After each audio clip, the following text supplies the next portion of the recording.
When you think about food safety, what's the first thing that pops into your head? Probably washing your veggies, right? Or making sure that chicken is cooked all the way through. Well, what if I told you that by the time food actually gets to your kitchen, the most critical safety steps have either already happened or they've been missed completely? Let's trace our food all the way back to the beginning and find out what's really going on. So, where does this whole journey kick off? Is it at the grocery store? Maybe the processing plant? The answer, well, it might actually surprise you. Yeah, the real starting point is much, much earlier. It begins long before the food is ever packaged, shipped, or put on a shelf. The true starting point for food safety is right there at the source. To really get our heads around this, we've got to look way beyond our kitchen counters and understand the entire journey our food takes. And trust me, it's a long road, and every single step is a potential spot for contamination if we aren't paying attention. This whole trip is what experts call from pasture to plate. It's a great way to think about it because it reframes food not as just a product you buy, but as a whole process.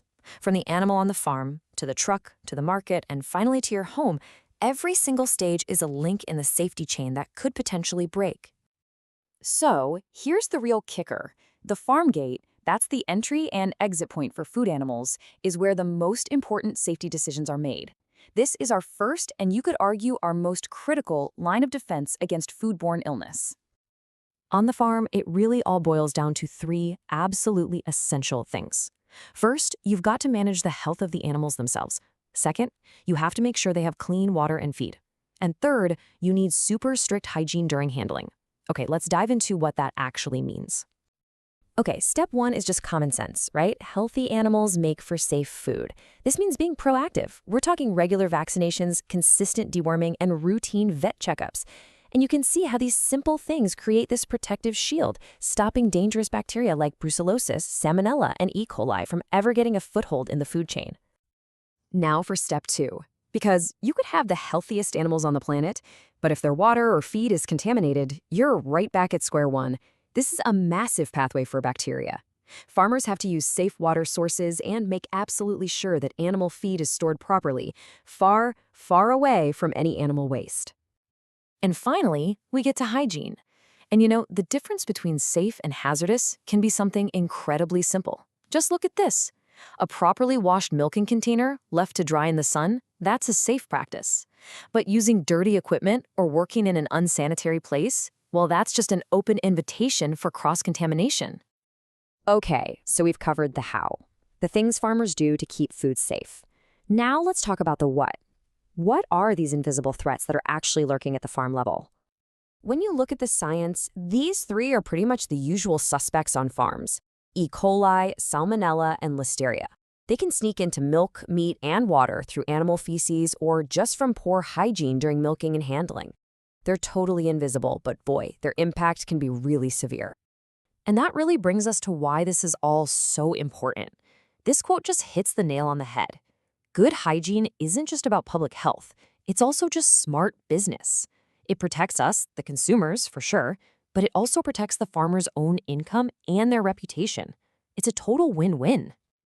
All right, now let's zoom out a little bit. Because farm safety isn't just this little issue in a bubble. It's actually deeply connected to a much, much bigger picture that involves all of us and our entire planet. And this bigger picture, it has a name. It's called One Health. It's this core idea that you just can't separate the health of people from the health of animals and the health of the environment we all share. They're all linked. What happens in one area is absolutely going to affect the others. And here is a perfect and honestly a pretty scary example of this. When antibiotics are overused on farms to treat animals, bacteria can actually evolve to resist those drugs. Then those superbugs can be passed to humans, leading to infections that are incredibly difficult, sometimes even impossible to treat. That is the One Health concept in terrifying action.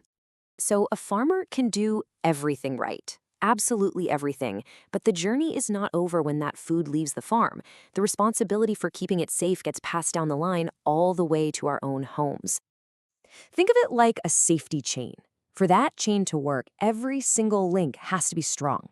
A farmer's amazing work is protected by things like cold chain transport and refrigerated storage. But all that effort is completely wasted if a single link breaks, like, say, meat being sold in the hot sun or milk being left out for hours. And this brings us to the final and most crucial link in that entire chain: you.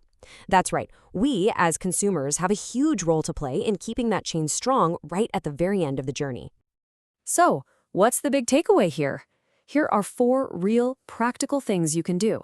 First up, know your source. Try to buy from farms and vendors you trust. Second, if you're drinking raw milk, always boil or pasteurize it first. Third, cook your meat thoroughly. And fourth, the one we all know but sometimes forget, wash your hands and your utensils after handling any raw food. They're simple steps, but they have a huge impact. So we've kind of come full circle, haven't we? But hopefully with a brand new perspective.